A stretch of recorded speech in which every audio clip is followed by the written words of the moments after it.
عام طور سے لوگ یہ شکایت کرتے ہیں کہ فجر میں اٹھنے کی کوشش کرتا ہوں لیکن اٹھ نہیں پاتا ہوں، فجر کی نماز چھوٹ جاتی ہے اکثر و بیشتر. تو ان کے لیے ایک وظیفہ لے کر کے آیا ہوں. اس وظیفے کو آپ بھی اچھی طرح ذہن نشین فرما لیں اور دوسرے ساتھیوں تک پہنچانے کی کوشش کریں.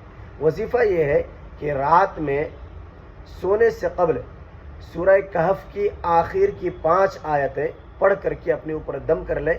انشاءاللہ اللہ کی ذات سے امید ہے کہ اس آیت مبارکہ کے پڑھنے کی برکت سے جہاں آپ کو روحانی کیفیت حاصل ہوگی، وہیں اللہ تبارک و تعالی ان آیات کی تلاوت کی برکت سے آپ کو فجر کی نماز پڑھنے کی توفیق بھی مرحمت فرمائیں گے. آپ کی آنکھیں فجر کے وقت میں کھل جائیں گی.